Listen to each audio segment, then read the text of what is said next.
ओम शांति। आदिदेव ब्रह्मा बाबा यज्ञ के नियमों को कैसे अपने जीवन में धारण करते और बच्चों से कराते। यहां हम एक ओम मंडली की अनकही कहानी आपको सुनाने जा रहे हैं। इसे हमने अनकही कहानी का टाइटल दिया क्योंकि इसके बारे में आम चर्चा नहीं की जाती। एक साधु का खराब निर्णय। जब वासवानी ने सत्य की जगह अफवाहों को चुना। भगवान के बच्चों का खिलना। ओम मंडली के शुरुआती दिनों में बाबा के बच्चे आध्यात्मिक फूलों की तरह खिल रहे थे। हर दिशा में सत्य और पवित्रता की खुशबू फैला रहे थे। खुशी और दृढ़ संकल्प के साथ वे ईश्वर की सेवा के अपने पहले अभियान में कदम रख रहे थे। दुनिया के साथ दिव्य ज्ञान साझा करने के लिए तैयार थे। लेकिन जहां प्रकाश होता है वहां अंधकार अक्सर जीवित रहने की अधिक कोशिश करता है। जहां प्रकाश होता है वहां अंधकार अक्सर जीवित रहने की अधिक कोशिश करता है। विरोध का उदय। ओम मंडली विरोधी आंदोलन। ओम मंडली के दुश्मन भय, अहंकार और गलतफहमी से प्रेरित हार नहीं मान रहे थे। हताशा में उन्होंने बाबा के संदेश को रोकने के लिए और भी घटिया हथकंडे अपनाने शुरू कर। कराची में उन्होंने गुमराह करने के लिए प्रभावशाली लोगों की तलाश की। और दुख की बात है कि उन्हें एक ऐसा व्यक्ति मिला जो साधु टी.एल. वासवानी। साधु टी.एल. वासवानी एक गुमराह आध्यात्मिक व्यक्ति जो खुद रास्ता नहीं जानता था, खुद भटका हुआ था। टी.एल. वासवानी एक सम्मानित साधु ने मीरा के साक्षी की स्थापना की। एक स्कूल जहां नियमित रूप से आध्यात्मिक सत्संग आयोजित किया जाते थे। लोग उन्हें सम्मान की दृष्टि से देखते थे। वे भक्ति और राजनीति अखंडता के प्रतीक थे।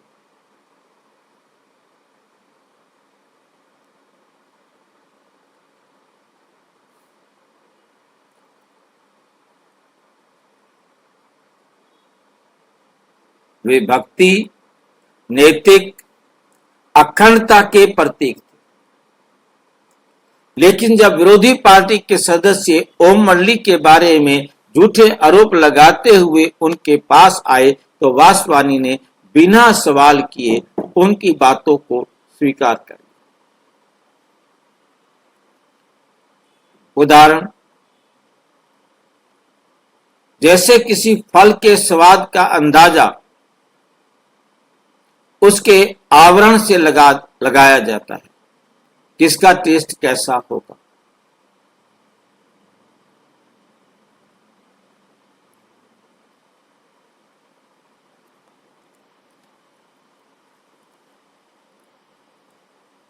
उसने कभी भी उसके मिठास को चखे बिना ओम मंडली का अंदाजा लगा लिया। और वे विपक्ष का समर्थन करने और ओम मंडली के खिलाफ धरना देने के लिए भी सहमत हो गए। सब कुछ सुनी सुनाई बातों पर आधारित था। सब कुछ सुनी सुनाई बातों पर आधारित था।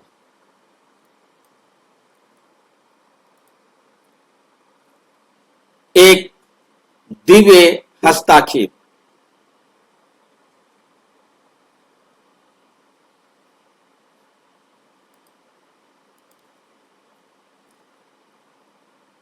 बहनें वासवानी से मिली।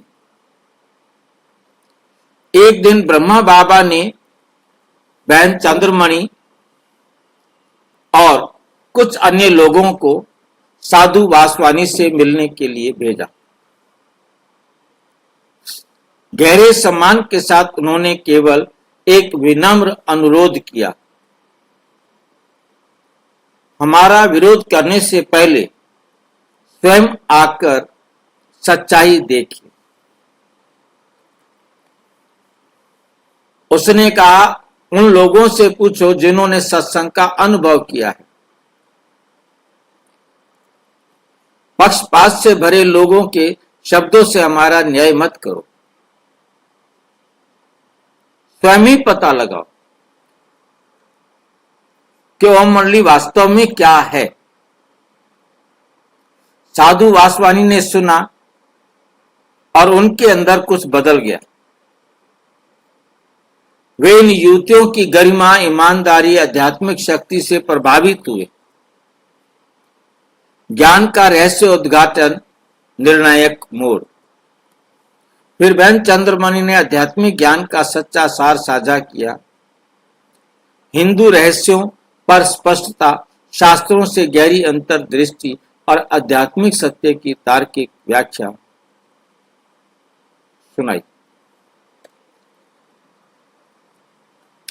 वासवानी आश्चर्यचकित था। फिर अन्य बहनों ने बात की ओम मंडली में उनके दर्शन, पवित्रता और परिवर्तन के बारे में।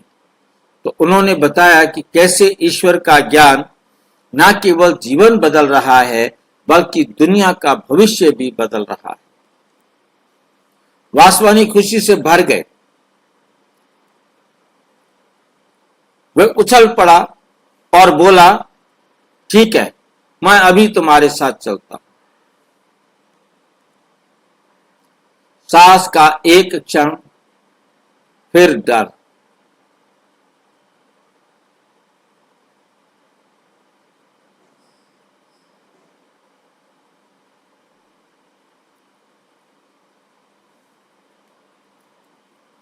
वासवानी बहनों के साथ जाने के लिए तैयार हो गया, लेकिन जब उसके अनुयायी, जिनमें से कई विरोधी दल से जुड़े थे, ने ये देखा तो वो घबरा गए। वो चिल्लाए, हम तुम्हें जाने नहीं देंगे। उनके शिक्षक होने के बावजूद, वासवानी उनका टीचर, उनके साथ अनुयायी की भांति व्यवहार किया।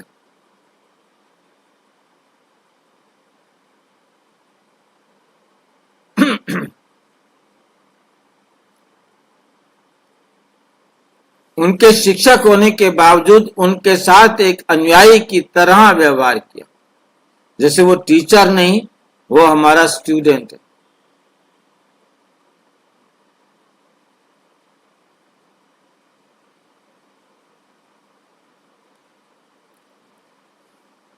व्यवहार किया गया। उसने शांति से उत्तर दिया, डरो मत, मैं 1 घंटे में वापस आ जाऊंगा। लेकिन उसके शिष्य सच्चाई से डरते थे। वो जानते थे कि अगर वासवानी बाबा से मिले तो वे कभी वापस नहीं आएंगे। इसलिए उन्होंने अराजकता फैलाई। आखिरकार दबाव ने सच्चाई पर जीत हासिल कर ली। वासवानी नीचे उतरा और बहनों से कहा कि मुझे चेयर दे दो। बहनों से कहा, बाबा से कहो कि मैं उनसे मिलना चाहता हूं, लेकिन आज नहीं, मैं जल्द ही जरूर आऊंगा। विश्वास का पतन, साधु का पतन, लेकिन जल्द कभी नहीं आया।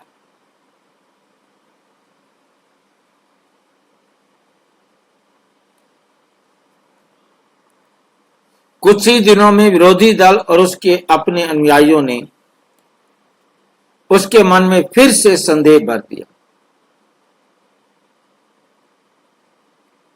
उस दिन से वो बहनों की पवित्रता और ज्ञान की शक्ति और अपने स्वयं के आनंद को भूल गया।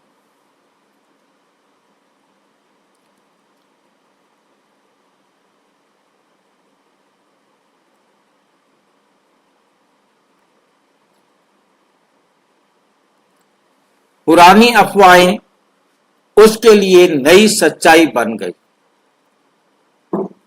संदेह से विनाश तक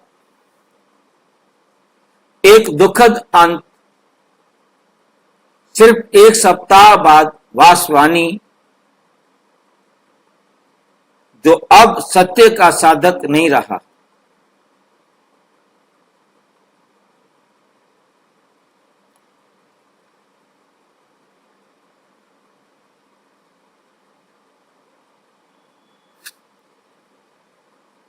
क्रोधित भीड़ का नेता बन गया।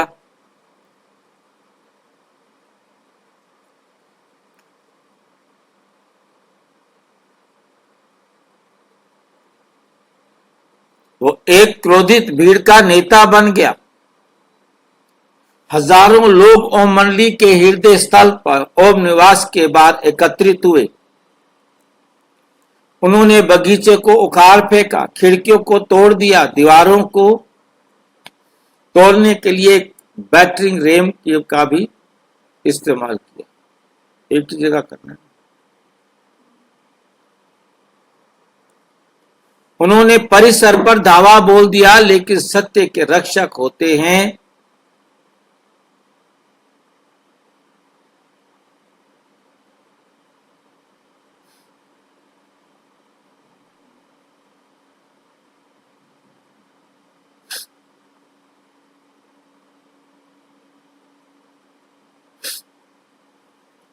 सत्य के रक्षक होते हैं। पुलिस समय पर पहुंची और उन्हें भगा दिया। साधु वासवानी को गिरफ्तार कर लिया गया।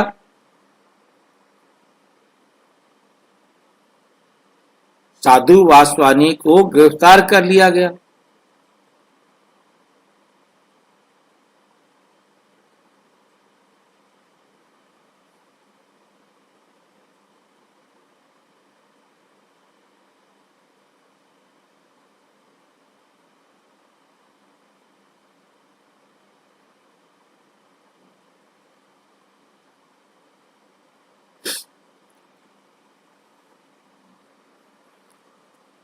लेकिन भीड़ के साथ गिरफ्तार हो गए। सब इसलिए क्योंकि वे झूठ पर विश्वास करते थे और सत्य से डरते थे।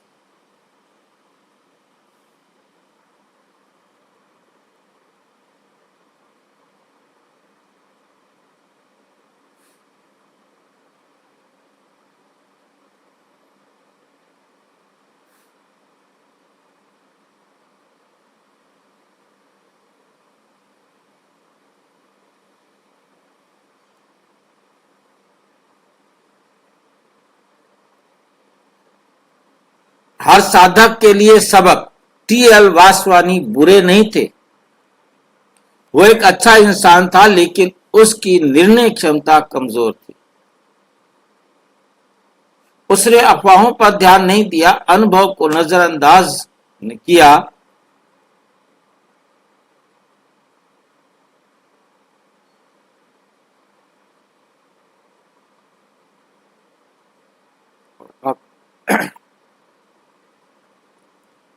उन्होंने जिन्होंने साहस की बजाय आराम को चुना है, और यही एक विकल्प उस सत्संग से हिंसा की ओर ले गया। ध्यान में इतना जाना शुरू हो गया, एक छोड़ के भी आया तो ठीक है।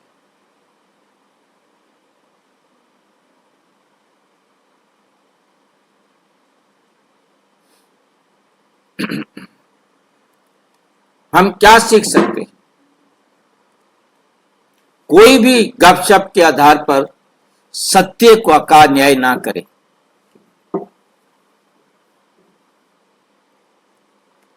राज्य बनाने से पहले अनुभव करें। सत्य की सुगंध को छिपाया नहीं जा सकता।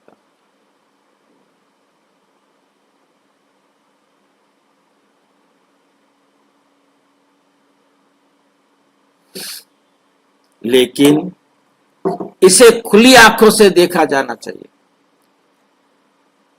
आध्यात्मिक जीवन में साहस और स्पष्टता लोकप्रिय है और सार्वजनिक स्वीकृति से ज्यादा महत्वपूर्ण है।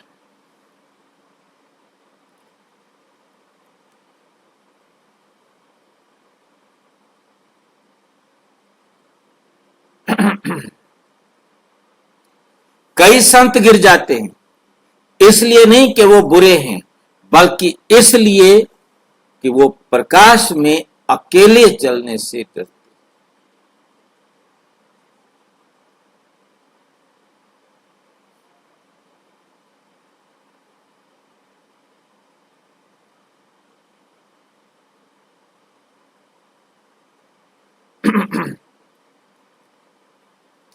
हम ऐसे साधक नहीं बनना चाहिए। हमें सत्य के साथ खड़े होना चाहिए, तब भी जब यह अलोकप्रिय हो। तब भी ये कठिन हो। अलोकप्रिय हो तब भी ये कठिन। क्या कठिन हो? सत्य के साथ हमें खड़ा होना चाहिए, तब भी। कब?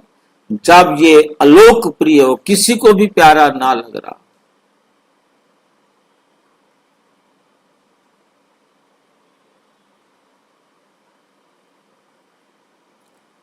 अच्छा, ओम शांति। और विस्तार से जानने के लिए प्रजापिता ब्रह्मा कुमारी ईश्वरीय विश्वविद्यालय के किसी भी सेवा केंद्र पर संपर्क करें, और यदि कोई प्रश्न है तो 9213106986 पर केवल टेलीग्राम करें। 9650692270 पर केवल व्हाट्सएप करें।